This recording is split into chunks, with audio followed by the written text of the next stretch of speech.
अध्यात्म का मतलब प्रेम का विस्तार। एक बात आप मेरी भविष्यवाणी सुन लो, भारत दुनिया का महाशक्ति बनेगा। भारत का शासन अब किसी चोर उचक्के लफंगों के हाथ में नहीं जाने वाला है, नहीं जाने वाला है, चाहे वो कोई हो। मैं किसी का नाम नहीं लेता, कौन है कौन नहीं है, किसका क्या है, नोट। अच्छे लोगों के हाथ में शासन रहेगा, चाहे वो जो लोग अच्छे हों, जो लोग अच्छे हों। ये समझ लीजिए भविष्यवाणी।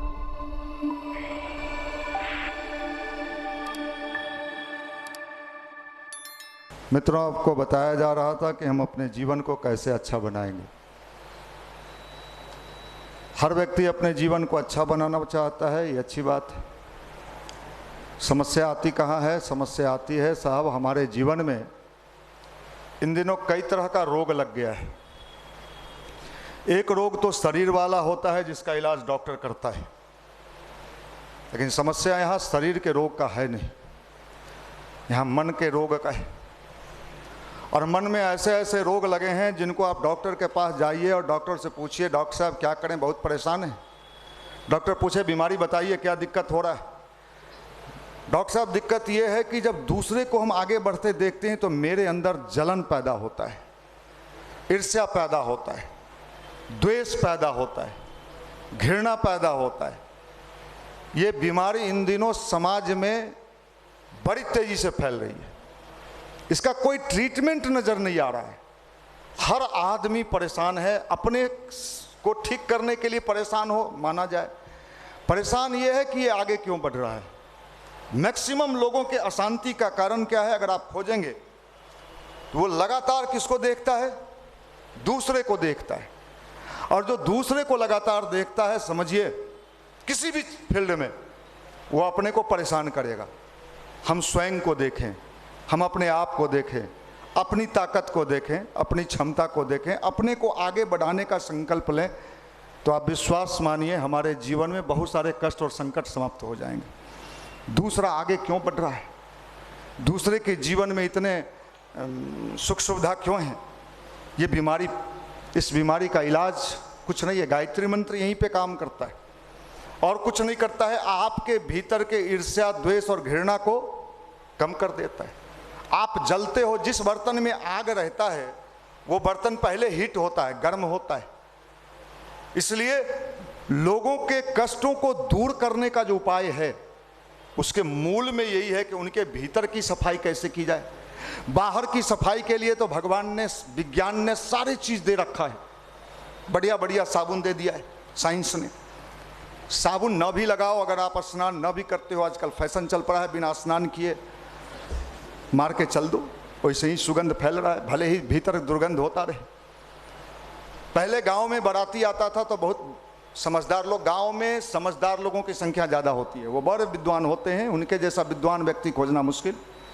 गांव में अगर कहीं नाला उला पड़ता है तो वो कहते थे नाला साफ क्यों करते, इसके ऊपर क्या छिड़क दो, चूना छिड़क दो, दिखाई ना पड़े, गंदगी रहे कोई दिक्कत नहीं, चूना फेंक दो।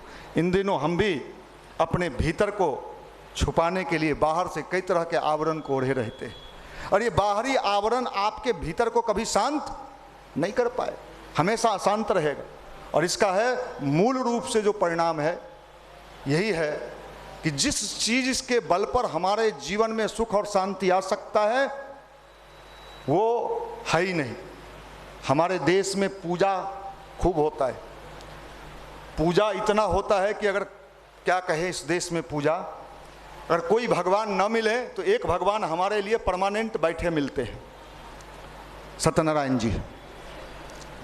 कोई भगवान न मिले तो किसी जगह आप पहुंच जाइए, वो सत्यनारायण भगवान को बुला लेगा। सत्यनारायण जी भी बेचारे आ जाते हैं, और कोई भगवान इतने आसानी से आते नहीं है। सत्यनारायण जी भी बैठे रहते हैं बिहार के लिए, चलिए बिहारी बुलाया है, ब्याह है तो सत्यनारायण जी, घर बना तो सत्यनारायण जी, हर चीज़ में सत्यनारायण जी बेचारे बैठे रहते हैं। उस सत्यनारायण जी कितना फायदा करते हैं नहीं करते हैं मुझे पता नहीं, लेकिन जो कराने वाले पंडित जी बेचारे आते हैं, जल्दी कीजिएगा जजमान, अब बचाइए, वो सत्यनारायण जी के नाक में भी वो डाल रहा है, स्मेल जा रहा है। सारे चीज़ों को ध्वस्त कर दिया है हमने, पूरे सिस्टम को हमने समाप्त कर दिया है, जिससे हमारे मन की शांति हो सकती है। दुनिया इन दिनों शांति खोज रही है, पीस, शांति चाहिए। कहाँ मिलेगा शांति? शांति का जो देश था वो तो स्वयं अशांत हो गया है। मानसिक रूप से अशांत हो गया। नहीं साहब, हम लोगों को शांति एक ही चीज से चाहिए। किस चीज से भाई? किस चीज से शांति चाहिए? साहब नौकरी में ढुक जाए, बेरोजगारी दूर हो जाए, नौकरी मिल जाए। एक भी बंदा खोज के मेरे पास ला दो, मैं उसको मेडल दूंगा जो नौकरी कर रहा हो और कहे यहाँ के उसके चेहरे का स्माइलिंग फेस कहे मैं बहुत एंजॉय कर रहा हूँ। उसका मुंह लगेगा भगचोनर जैसा। सही बताते, एक भी बंदा खोज के मेरे पास ला दो जो ये कहता हो और उसका चेहरा देख के मन खुश हो जाए, क्या बात है, जलवा दिख रहा है साहब, भगचोनर जैसा मुंह दिख रहा है। पैसा नहीं कमाता था, भगचोनर था, कुछ कमाने लगा तो और ज्यादा भगचोनर हो गया। अब डॉक्टर के पास जाओगे और कहोगे कौन बीमारी लगा है, तो हमको भगचोनर वाला बीमारी लगा है। तब क्या ट्रीटमेंट देगा वो क्या ट्रीटमेंट देगा? बड़े परेशान है। मैं आज सुबह में पेपर पढ़ रहा था, दैनिक जागरण, तो उसमें लिखा बाराती कहीं गया, फूफा नाचना चाह रहे थे। ये फूफा भी बड़े खतरनाक होते हैं, जहां जाए साले समस्या खड़ा करते हैं। ये फूफा वो नाचना चाह रहा था, उसको सब नहीं नाचने दिया छोरा सब। तो फूफा देखे आओ ताओ लिए होंगे, वो गाड़ी लिए और 4-5 गो को धक्का मार दिए गाड़ी से। ये आदमी इन दिनों आदमी है ही नहीं, इन दिनों आदमी दिखता ही नहीं। स्वरूप आदमी वाला है, चेहरा आदमी वाला है, लेकिन साला उसके भीतर शैतान बैठा हुआ है। शैतान भी शर्मा जाए उसको देख के, ये हमसे भी ज्यादा हरामी है ये। और डॉक्टर के पास जाओगे और कहोगे साहब क्या बीमारी है, कहोगे साहब हम तो शैतान है और हरामी भी हैं। तो डॉक्टर कहेगा अच्छा हरामी भी हो, सुपरलेटिव डिग्री का हरामी है सर, हमारा बाल और दाढ़ी पर मत जाइएगा, हमारा गोल मोल चेहरा पर मत जाइएगा, हम ऐसा हरामी है कि ऐसा लंगी मारेंगे कि आप 3 फेर गिर जाइएगा, आपका डॉक्टर ही भुला जाइएगा। अब इसका इलाज कहाँ होगा भाई? इसका ट्रीटमेंट मोदी जी करेंगे क्या, कि लालू जी करेंगे, कि मछली कौन करेगा? अब विचित्र स्थिति है। इसी के ट्रीटमेंट के विज्ञान का नाम भारत का अध्यात्म था, जिसको हमने भगवान को ठगने का विज्ञान बना दिया। भगवान ठगाते हैं, माला लीजिएगा, गेंदा वाला लीजिएगा, छोटा बच्चा को टॉफी दिखाते हैं, टॉफी लेगा नहीं लेगा, बचवा आएगा लेंगे लेंगे लाइए। हमने भगवान को यही मान लिया है। अगर भगवान इस तरह के बेवकूफ होते हैं तो मैं कहता हूं हमें नास्तिक हो जाना चाहिए, हमें भगवान को नहीं मानना चाहिए। ऐसा भगवान इस देश को बर्बाद कर देगा। भाई भगवान को क्या मतलब है आपके माला से, आपके टॉफी से? अच्छा दीपक जलाएं, घी का जलाएं कि तिल के तेल का जलाएं? आपको कौन बढ़िया लगता है? उसको दीपक का जरूरत है, दीपक आपके लिए जलाया गया है। अरे भगचोनहर, थोड़ा भीतर अंधेरा है, बाहर के आंख से उजाला है, भीतर अंधेरा है, भटक रहा है, किधर जाए? ये साहब इस चीज का समाधान का नाम अध्यात्म है। हमें इसको फैलाना पड़ेगा। आप क्या कहते हो? हमको रिजल्ट चाहिए। कितने दिन में? 4 महीना में, 3 महीना में, 6 महीना में। हम गायत्री मंत्र जपते हैं, हमको फायदा चाहिए। हमें तो आश्चर्य होता है कि कभी ये देश हमारा गुलाम था और इस देश के अंग्रेजों को भगाने का सबसे बड़ा काम किसने किया? युवाओं ने किया, युवाओं ने किया। क्रांति क्रांति। हमको डाउट होता है कि सही में वो युवा थे कि नहीं थे, इसी देश में पैदा हुए थे। उनको तो पता ही नहीं था भगत सिंह को कि हम प्रधानमंत्री बन जाएंगे, महात्मा गांधी को, बहुत सारे युवाओं को। आज तो तुरंत चाहिए आपको। और जिंदगी सबका दुखी है, चारों तरफ दुख के सागर। जिस घर में जाइए, अल्लाह हम सोचते हैं मर जाएगा दुख में, कभी सुख इसको नहीं मिलेगा। सोफा पर बैठा हुआ है, टीवी का रिमोट घुमा रहा है, बेटा का देखिए ना 3 चांस हो गया, नहीं हो रहा है। बेटा का हो जाएगा, देखिए ना पुतोहिया नहीं ठीक से आ रही है, फिर पुतोहिया आ जाएगी तो कहेगा बच्चा नहीं हो रहा है। पूरा लाइफ टेंशन टेंशन। भाई मेरे, आपको विचार करना चाहिए। अध्यात्म का मतलब प्रेम का विस्तार। एक बात आप मेरी भविष्यवाणी आज सुन लो। भारत दुनिया का महाशक्ति बनेगा, ये मैं नहीं कह रहा। भारत महाशक्तिशाली बनेगा। मैं किसी दल, पार्टी या व्यक्ति का नाम नहीं लेता, मुझे लेने भी नहीं आता। भारत का, नोट कर लीजिए, लाइव भी चल रहा, भारत का शासन अब किसी चोर, उचक्के, लफंगों के हाथ में नहीं जाने वाला है, नहीं जाने वाला है। चाहे वो कोई हो, मैं किसी का नाम नहीं लेता, कौन है कौन नहीं है, किसका क्या है, नोट करिए, चोर उचक्के लफंगे के हाथ में भारत का शासन नहीं जाने वाला है। अच्छे लोगों के हाथ में शासन रहेगा, चाहे वो जो लोग अच्छे हों, जो लोग अच्छे हों। ये समझ लीजिए भविष्यवाणी, ये भारत कितनी भी ताकत लगा ले कोई, भारत अब पीछे नहीं जाने वाला है, भारत अब आगे जाने वाला है। दुनिया के कई देशों को भारत से ईर्ष्या और द्वेष हो रहा है। भारत अदृश्य शक्ति भी एक है, एक शक्ति तो सामने दिखता है, एक शक्ति अदृश्य है, जो दिखता उसका भी पावर काम कर रहा है भारत के साथ। और महर्षि अरविंद जो आईसीएस इंडियन सिविल सर्विस, अंग्रेज के टाइम में पढ़ने में इतने जीनियस थे, वो कैम्ब्रिज यूनिवर्सिटी, कौन, आप कौन यूनिवर्सिटी, मुसल्लापुर के कोचिंग वाला यूनिवर्सिटी है, कैम्ब्रिज यूनिवर्सिटी पढ़ने में इतना जीनियस, जिसको 27 बार गोल्ड मेडल मिला। इंडिया में आज तक इतना गोल्ड मेडल विदेश के किसी यूनिवर्सिटी, इतने जीनियस, इतने टैलेंटेड। और वो जब तपस्या करने के लिए कहाँ चले गए, पांडिचेरी के आश्रम में, मैं पांडिचेरी गया, और वहाँ उन्होंने जो किताब लिखा है, बुक लिखा है, उसमें लिखा है कि भारत दुनिया का महाशक्ति बनेगा। और ये 2026 तक का जो टाइम है, ये बड़ा भयानक समय है, निर्माण भी होगा और विध्वंस भी होगा, घर घर में तबाही मचेगी, घर घर में तबाही मचेगी। अरविंदो साफ साफ शब्दों में लिखते हैं, ये देश अभी उस मुहाने पर खड़ा है जहां मां बच्चे को जन्म देने की जब स्थिति में होती है तो बड़ी पीड़ा, बड़ी कष्ट, बड़ी कराह में होती है, घर वाले भी डरे सहमे रहते हैं, न जाने क्या हो जाएगा। लेकिन नवीन भारत का उदय होने वाला है, और नवीन भारत में जो ये जनरेशन है, ये भी चेंज होगा। ये सिर्फ जींस पर विश्वास नहीं करेगा, tight jeans, tight belt, tight जूता, सब टाइट, भीतर से लूज, ये लूज माल अब नहीं चलेगा। भारत महाशक्ति बनेगा अपने स्पिरिचुअलिटी के बल पर, अध्यात्म के बल पर, धर्म के बल पर नहीं। नोट कर लीजिए, धर्म अलग है, राम राम जपना पराया, ये धर्म है आज का धर्म यही है, हैं? हम मोटिवेट आपको कर रहे हैं, समझा रहे हैं, साथ साथ आपके चल भी रहे हैं। इसी देश में इसी मोटिवेट करते करते कितने लोग करोड़पति हो गए भाई। हम रोज गोईठा में घी डाल रहे हैं, करोड़पति हो गए। अभी बताया जो 30 साल 29 साल पूर्ण गया, करोड़पति हो गए। माफ करिएगा, चूंकि ये ईश्वरीय योजना है, इस योजना को कोई अब रोक नहीं सकता। अपनी समझदारी से अपने को ठीक कर लीजिए। इसलिए बार बार आपको कह रहे हैं, गायत्री मंत्र रूपी मेडिसिन का इस्तेमाल अपने जीवन में करिए कि आपकी बुद्धि गड़बड़ाने से बच जाए। नहीं, अगर बुद्धि गड़बड़ाई तो सारी ताकत आपकी धरी की धरी रह जाएगी, आपका सारा हेयर स्टाइल धरा रह जाएगा, आपका जींस धरा रह जाएगा, और आप पागलों की तरह गली कूचों में घूमते रहोगे। ये परिवर्तन का महान क्षण चल रहा है।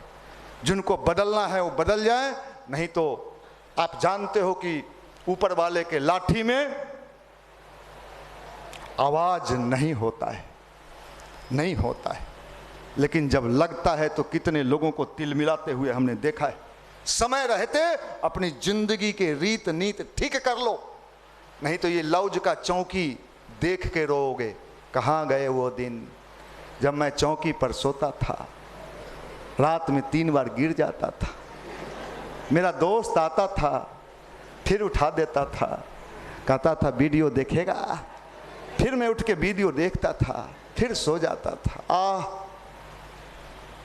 माफ करना, ये सब झोला झोली, ये दाढ़ी मोछ हमारा मत दिखाइए। ये दाढ़ी मोछ गांव में जाके अपने मामू को, फूफा को दिखाइएगा।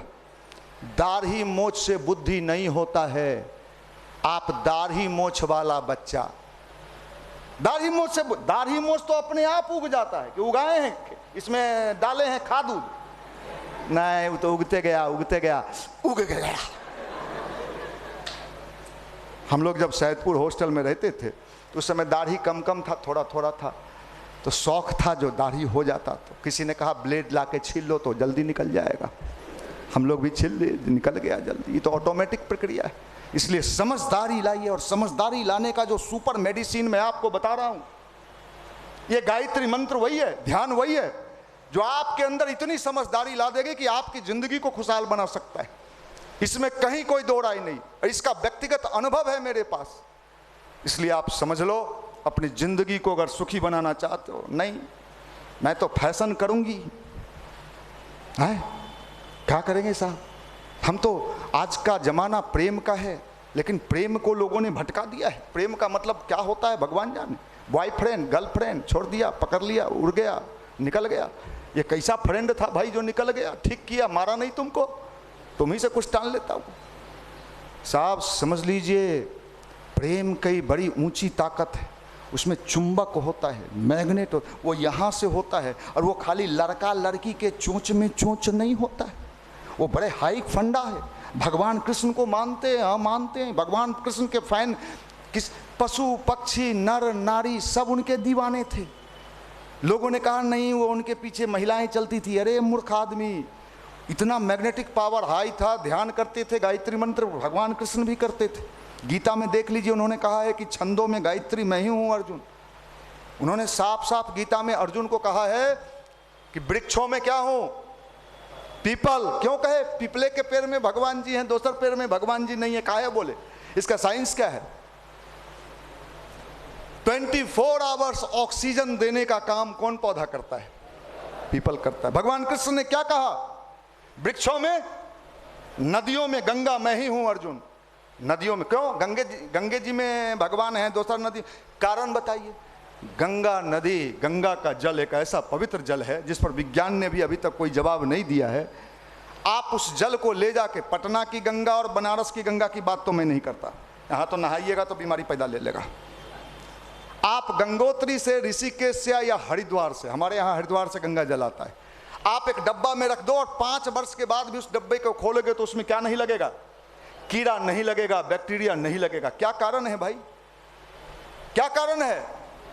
वैज्ञानिकों ने कहा कि साहब इसके कारण पता नहीं चल रहे हैं। कुछ लोगों ने कहा कि साहब हिमालय से निकलता है, उसमें जड़ी बूटियों का मिश्रण होता है इसलिए नहीं लगता। हिमालय से और नदियां निकलती हैं उसमें तो लग जाता है। गंगा में क्यों नहीं लगता है? आज तक साइंस ने भी जवाब नहीं दिया है। आपके देश के पास दुनिया में ये नदी नहीं है जिसमें कीड़ा ना लगे, लेकिन आपके देश के पास वो नदी है जिसमें कीड़ा नहीं लगता। आप समझ रहे हो ना? हम तो बकलोल हैं। एक सिनेमा आया था बिहार में, भोजपुरी, बकलोल दुल्हा। सब ये बकलोली मत करो, तुम्हारा बकलोली तुमको लेके डुबा देगा। जिंदगी का कोई स्वाद आपके जीवन में आपको नहीं मिलेगा। अध्यात्म उसका नाम है खुश रहना, प्रसन्न रहना, हर हाल में मस्त रहना, अपने विचार को बेहतर बनाना। दुखी इंसान 5 दुखी को अपनी तरफ खसीटता है। इसलिए प्रसन्न रहिए, खुश रहिए, प्रेम का वातावरण उत्पन्न करिए, प्रेम का मतलब समझिए। आजकल प्रेम में जो ताकत है, जो शक्ति है, जो ऊर्जा है, भगवान को भी अपने सामने उपस्थित होने के लिए बाध्य कर देता है। ये शक्ति समझिए, ये साइंस है। और ये जो आप सोच रहे हैं कि जिंदगी खुश हो जाएगा नौकरी मिलने से, माफ़ कीजिएगा, कल एक माता जी हमको फ़ोन की, वो कहीं जॉब करती हैं, टीचर हैं, बहन जी बहुत दुखी चल रहे हैं। मैंने पूछा क्यों? बहुत दूर पोस्टिंग दे दिया है। लो साहब, माने आपके घर में रख के आपको सरकार पैसा दे तभी खुश रहिएगा। दुखी है इंसान, चारों तरफ दुख का वातावरण है, कहीं हमको सुखी नहीं दिखाई पड़ता है, हर जगह दुख है। इसलिए साहब सुख का जो फार्मूला है वो यही है कि अपने भीतर उतरिए, ध्यान करिए, गायत्री मंत्र करिए, और आप देखिए कि आपके ज़िंदगी में आपको क्या सब मिलता है। वो सब मिलेगा जो आप चाहते हो, और कम में भी जो आप आनंद ले पाओगे। लोग लाखों रुपया में जो आनंद नहीं ले पाएंगे, आप हजारों में अपनी ज़िंदगी को आसान और खुशहाल बना सकते हो। ये ताकत हमने देखा है। इसी का नाम गायत्री मंत्र है, इसी का नाम उपासना है। भगवान के पास बैठने का मतलब ये होता है अपने को खुश रखना, प्रसन्न रखना। और जितना टेंशन में रहिएगा उतना ही आपका पढ़ाई टेंशन में रह के आप रिजल्ट नहीं ला सकते, आप टेंशन में रह के ला के रिजल्ट नहीं ला सकते। जिंदगी में इतने काम हैं, इतने वर्क हैं कि आज के ज़माने में जितना काम दुनिया में है करने को पहले नहीं था। इतने वर्क हैं, इतने काम हैं। हमारे भाइयों ने शुरू किया, ऐसे ऐसे काम शुरू किए जिस काम को करने के बाद अभी हमारा ही टीम है, इसी युवा प्रकोष्ठ का लड़का सब बनाना शुरू कर दिया साहब, फैक्ट्री लगाया, क्या सब बनाया, और आज के डेट में स्कॉर्पियो पे घूम रहा है। कई लोग हैं हमारे बीच, बहुत सारे लोग हैं, हमने देखा है नज़दीक से। काम की कमी नहीं है, हमारी सोच सही होनी चाहिए, चिंतन सही होने चाहिए, विचार सही होने चाहिए। काम की कहीं कमी नहीं है। आपका नाम चमकेगा चारों जगत में। साहब हम तो ना IAS हैं, ना IPS हैं, ना इनकम टैक्स में कमिश्नर हैं, लेकिन पूरे देश नहीं इंटरनेशनल लेवल पर लोग आज जानते हैं। कैसे जानते हैं, कैसे जानते हैं? हम भी दुखी होते, क्या करें, सचिवालय में ढुकना चाहते थे, नहीं ढुके, ठीक हुआ है? परेशान है व्यक्ति, शादी हो गया तो परेशान, शादी नहीं हुआ तो परेशान। बहुत लोग सोच रहा होगा नौकरी मिलेगा तो शादी करेंगे, और शादी के बाद भी दुखी रहता है। आजकल गारंटी नहीं है उसका, पता नहीं कब कहाँ कौन उड़ जाए। चिड़िया चुग गई खेत, भैया उड़ गई, ठीक हुआ, तो उसी लायक था, तू लोल था, तू लोल पपुआ है। SDM उड़ जाती है, हैं, पाकिस्तान से भाग के आ जाती है। अरे चलो साहब, ये कुछ किस दुनिया में हम पहुंच गए हैं? 4 गो बच्चा को लेके भाग के आ गई, और वो देखने में मान लीजिए सुंदर शानदार छोड़ा रहता तो हम मानते भी कि चला, मान लिए वो बात। तो उसका मुंह देखिए तो चल लगता है कि अब गया कि तब गया। समझ में नहीं आ रहा है भाई, ये बीमारी कहाँ जाएगा, और आप उसी दुनिया में जी रहे हो। हनुमान जी शादी करा दीजिए, हनुमान जी शादी कराने के लिए बैठे हुए, वो अपने शादी नहीं किए। भगवान को भी ठगने के षड्यंत्र हो रहे हैं। भगवान नहीं, ये जितना अभी धर्म दिखाई पड़ रहा है, बड़े बड़े बाबा दिख रहे हैं, नोट कर लीजिए भविष्यवाणी, ये सारे बाबा या तो अपना रोजगार बदल लें, नहीं तो आने वाले दिनों में हम लोग सबको गायत्री जपवा जपवा के इतना तेज कर देंगे कि बाबा सब गली से गुजरेगा, बाबा जाए हो रे, कोई बाबा को चांस देगा ही नहीं। ये नहीं चलेगा, ये नहीं चलेगा। ऐसा ऐसा टोटका बताता है, ऐसा ऐसा टोटका बताता है, पढ़ने में मन नहीं लगता है। एक गर्लफ्रेंड भाग गई, हाँ भाग गई, इस नंबर पर संपर्क करो, यूट्यूब पर देता है। हमारा छोरा सब उसको डाला, अच्छा ये अकाउंट इसी से जोड़ के रखते हो पता चला गायब हो गया। तो ऐसा ऐसा मेरे सामने तो आ जाए तो हम, अरे जो तपस्वी होता है वो अपना प्रचार नहीं करता है, वो अपना प्रचार नहीं करता है। भगवान किसी मठ मंदिर से बंधे हुए नहीं है। हमारे देश में कहा जाता है भगवान तो हर जगह है, किसी मंदिर में, किसी साधु महात्मा के पास नहीं है। बड़ा बड़ा साम्राज्य खड़ा कर लिया इस देश में। आप जिस भी मठ मंदिर में जाओ साहब, गायत्री परिवार को छोड़ दो, यहाँ तो सब चीज़ फ्री में मिलता है। PDC अमर छोड़ा करेगा फ्री में, हम यहाँ समझाएंगे, वहाँ वो देखेगा चना गुड़ लाया कि नहीं लाया, सही सब चीज़ फ्री। फिर भी समझा देंगे गायत्री जपा, 3 दिन जपे थे, 3 दिन जपा, अच्छा कहे रे थोड़ा, तो कहते रोज जपो। 3 दिन के बाद क्या हुआ, कुत्ता काट लिया। ऐसे लोग हमारा बस चले तो हम सही, कई बार आता है तो हमारा लगता है लाठी लें, भरदम मारें उसको। आप करिए साहब, ये ऊर्जा अभी आपके बीच क्लास ले रहे हैं, अभी तुरंत नालंदा, फिर सांझ में यहाँ आप नहीं, हम तो 6 साल से फॉर्म पर फॉर्म भर रहे हैं। तू प्लेटफॉर्म है, समझ लीजिए भाई। इसलिए अध्यात्म का मतलब सही रोशनी, प्रकाश, अपना रास्ता देख के रास्ता ठीक करके आगे बढ़ना, यह समझ लीजिए। जिंदगी के तमाम झंझावतों को दूर करने की ताकत है गायत्री मंत्र। हम व्यक्तिगत रूप से बता रहे, व्यक्तिगत रूप से बता रहे, जो चाहो मिलता है इससे, जिससे चाहो, जो चाहो, जैसे चाहो, हैं, माफ करिएगा। हम ये कहते हैं गायत्री के जो ताकत है, जो शक्ति है, उसको समझ लो तो आपके जीवन खुशहाल हो सकते हैं, शानदार हो सकते हैं, और आने वाला दिन बहुत सुंदर है। लेकिन उसी के लिए जो बचेगा, बचेगा कौन, ये संभावना मर जाने का मतलब जान से मर जाएगा नहीं, बचिएगा, अधमरा रहिएगा, अधमरा। आप चाहते हैं आप अधमरा रहें? हैं? चाहते हैं? हाँ, तो उसको ठीक रखिए। ध्यान और कौन सा मंत्र? गायत्री। सब लोग करिए, भाव से करिए गायत्री मंत्र। गायत्री मंत्र अगर आपने भाव से किया तो विश्वास रखिए, वो ताकत है, वो ऊर्जा है, वो शक्ति है। वो इतनी बड़ी शक्ति है कि आप कल्पना नहीं कर सकते कितनी बड़ी ताकत है। जो चाहो वो मिलता है, जहां चाहो वो मिलता है। आपका वैल्यू बढ़ जाता है, मूल्य बढ़ जाता है। आपके अंदर विल पावर, कौन पावर? विल पावर, कुछ भी कर देने की क्षमता। आप कहते हो बेरोजगारी, अभी गुजरात की एक अनपढ़ महिला, अनपढ़, अचार बेच के, अचार खाए हैं? हाँ, खाते तो हैं, खाए थे, चटपटी लगा था। अचार बेच के आज वो महिला करोड़पति है। बिहार में संभव है? नहीं संभव। आप देश के कई भूभाग में जाइएगा जहां युवा जो है खड़ा होके नौकरी देने का काम कर रहा है। आपको मैं IIT पास आउट, दिल्ली में नौकरी छोड़ दिया और चाय का ये खोला और 250 तरह का चाय उसके रेस्टोरेंट में, कितना प्रोजेक्ट पर काम किया। आज के डेट में वर्ल्ड के लगभग 70 देशों में उसका आउटलेट चल रहा है। ये सब विजन यहाँ नहीं है। यहाँ क्या है? के पाठक कहिया हटेगा सब मना रहा है, हनुमान जी को लड्डू माने हुए है कितना कि के पाठक हट जाए। अब फिर पुरनका ढर्रा पर हम लोग आराम से अपना मास्टरी करें, पैसा दे सरकार, पढ़ाएं चाहे नहीं पढ़ाए। बस यहाँ का यही है। कहेगा बेरोजगारी दूर कर दीजिए। बताइए, सोच सही नहीं, चिंतन सही नहीं, विचार सही नहीं।